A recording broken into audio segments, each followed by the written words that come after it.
Gaza युद्ध से बहुत बड़ी खबर। फिलिस्तीनी प्रशासन ने दावा किया कि इजरायली सेना ने पूरे गाजा में पिछले 24 घंटे में 10 बड़े खूनी हमले किए। फिलिस्तीनी प्रशासन ने दावा किया कि इजरायल के 10 हमलों में 112 से ज्यादा फिलिस्तीनी मारे गए, जबकि 194 फिलिस्तीनी जख्मी भी हुए हैं। और देखिए, इस बीच हमास ने दावा कर दिया कि वो इजरायली सेना से 1 साल तक जंग करेगा, जबकि पीएम नेतन्याहू ने साफ कह दिया कि इजरायल गाजा पर स्थायी कब्जा नहीं करेगा, लेकिन स्थायी तौर से पूरे गाजा से हमास का सफाया जरूर कर देगा।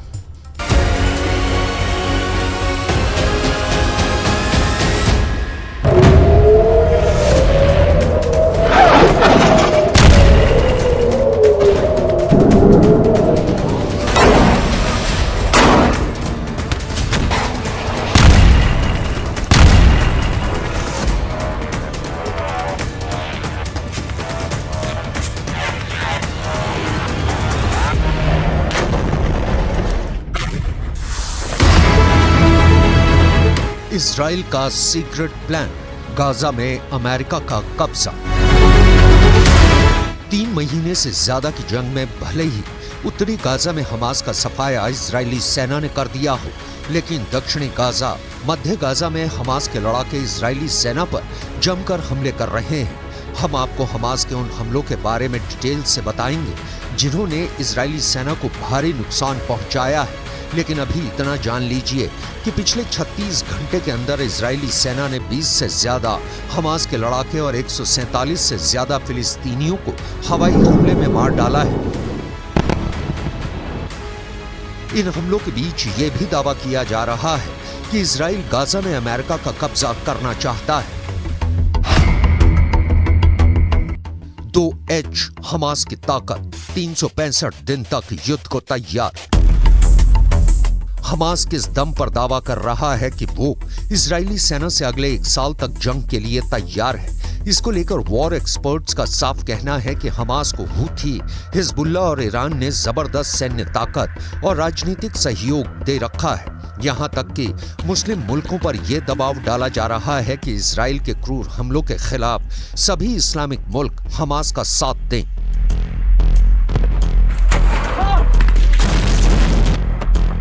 हूथी और हिजबुल्लाह तो इजरायली और अमेरिकी सैन्य अड्डों पर हमले शुरू कर चुके हैं, लेकिन उसके बावजूद इजराइल हमास और उसके 2H यानी हूथी, हिजबुल्लाह ईरान के साथ मिलकर हमास को जंग जिताने की कोशिश में है। अब तक जंग में 500 के करीब इजरायली सैनिक मारे जा चुके हैं। पिछले 24 घंटे में हमास की कसम ब्रिगेड ने खान यूनिस में इजराइल के 3 सैन्य वाहनों पर 105 गोले दागने का दावा किया है।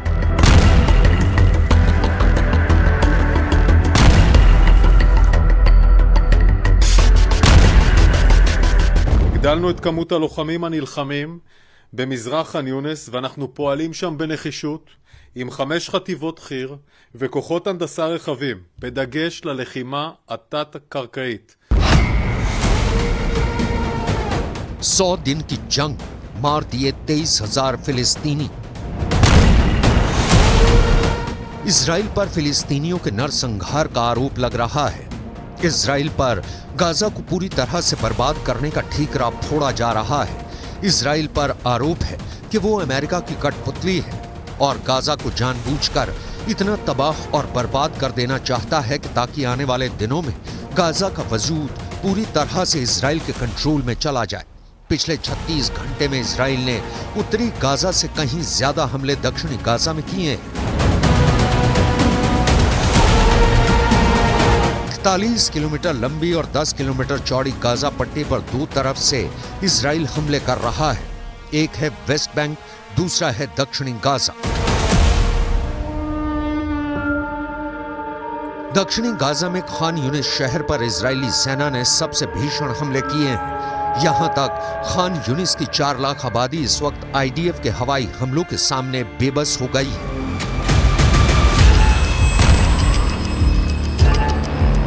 इजराइल का आरोप है कि उत्तरी गाजा से बहुत से हमास लड़ाके खान यूनिस में छिप गए हैं और हमास के लड़ाके इस वक्त फिलिस्तीनियों को मानव ढाल के रूप में इस्तेमाल कर रहे हैं। अब सवाल उठता है कि क्या कुछ हजार हमास के लड़ाकों को मारने के लिए इजराइल खान यूनिस की 4 लाख आबादी पर इसी तरह से भयानक हमले करते रहेगा? क्या खान यूनिस में इसी तरह से तबाही और बर्बादी की खबरें हर दिन आती रहेंगी? जहां देखिए फिलिस्तीनी प्रशासन और यूएन ने जो आंकड़े जारी किए हैं वो तबाह गाजा की हकीकत बयां करने के लिए काफी हैं।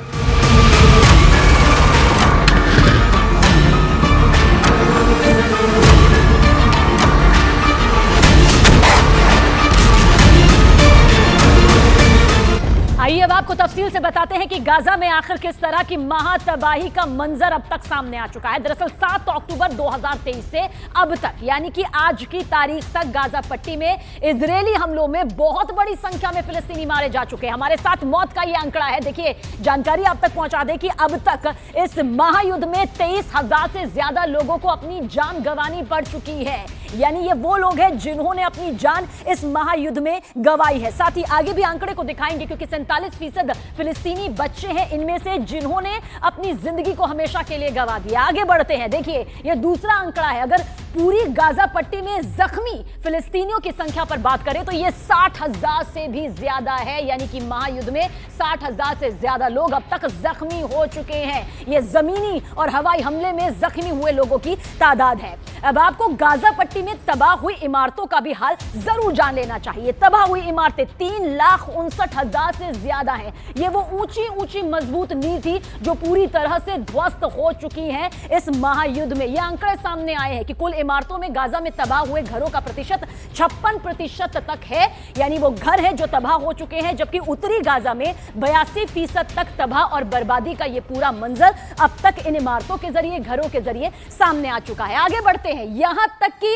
इजरायली सेना ने गाजा में मौजूद पूजा स्थल यानी जो मस्जिद हैं उन पर भी जमकर हवाई और जमीनी हमले यहां पर किए हैं। यह इजरायली सेना का दावा है कि ज्यादातर मस्जिदों में हमास ने अपने अड्डे बना रखे थे और अब तक गाजा में 221 मस्जिदें इजरायली हमले में पूरी तरह से तबाह हो चुकी है। यह मस्जिद की यहां पर तादाद है। अगर पूरी गाजा पट्टी का एक बार फिर से जिक्र करते हैं तो तबाह अस्पतालों का भी जिक्र करना बेहद जरूरी हो जाता है। यानी कि 35 से लेकर 30 ये जो है तादाद यहां पर सामने आती है जहां पर ये पूरी तरह से तबाह हो चुके हैं। जो अस्पताल जिंदगी देते थे वो बर्बादी के आलम में आ चुके हैं। गाजा के ये अस्पताल अब जख्मी फिलिस्तीनियों का इलाज करने के लायक तक नहीं बचे हैं। गाजा में मौत के आंकड़े तेजी से इसलिए भी बढ़ रहे हैं क्योंकि घायल फिलिस्तीनियों को इलाज ही नहीं मिल पा रहा। आगे बढ़ते हैं। लगभग गाजा महायुद्ध को 100 दिन यहां पर होने जा रहे हैं। ये कम नहीं होते, 100 दिन यानी कि भारी तबाही, जिसमें से इतने वक्त में गाजा में फिलिस्तीनियों पर आफत का ये जो आंकड़ा है वो टूट चुका है। और इजराइल और हमास के इस महायुद्ध के चक्कर में गाजा में मौजूद 25% जो जनसंख्या है वो भूखमरी का शिकार होने लग चुकी है। दाने दाने के लिए मोहताज और लगभग 17 लाख से ज्यादा फिलिस्तीनी शरणार्थी बन चुके हैं। 25% लोगों को एक वक्त का खाना भी नसीब नहीं हो पा रहा। I want to make a few points absolutely clear. Israel has no intention of permanently occupying Gaza or displacing its civilian population. Israel is fighting Hamas terrorists, not the Palestinian population. फिलिस्तीनी अफसरों के मुताबिक Israel ने Gaza पट्टी के दीर अल बलाह और खान यूनिस के मध्य और दक्षिणी गवर्नेट को निशाना बनाते हुए अपनी बमबारी तेज कर दी है।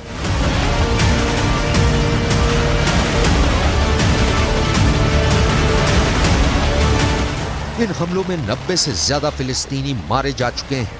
वहीं दूसरी तरफ 9 जनवरी को जैसे ही अमेरिकी विदेश मंत्री एंटनी ब्लिंकन इजराइल की राजधानी तेल अवीव पहुंचे, उसके बाद से मिडिल ईस्ट में खलबली मच गई।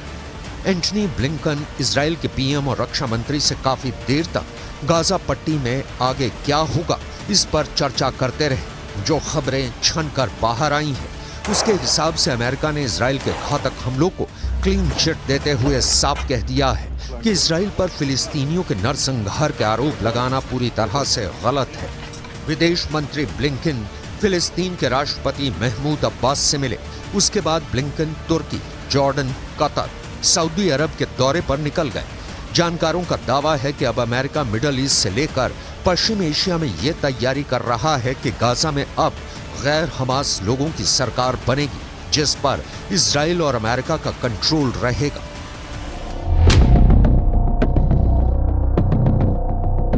इधर कुछ सैटेलाइट तस्वीरों से यह भी पता चला है कि दक्षिणी गाजा के खान यूनिस शहर के केंद्र से 6 किलोमीटर उत्तर में लगभग 150 इजरायली टैंक, बख्तरबंद सैनिक और लड़ाकू वाहन पहुंच चुके हैं। यहां पर जबरदस्त बमबारी इजरायली सेना कर रही है। दक्षिण गाजा के जबालिया, पूर्व शुजैया और खान यूनिस पर जमीनी और आकाश दोनों तरफ से भीषण हमले हो रहे हैं। इजराइल ने 90 दिन से ज्यादा की जंग में हमास के टॉप कमांडर्स को चुन चुन कर मारा है।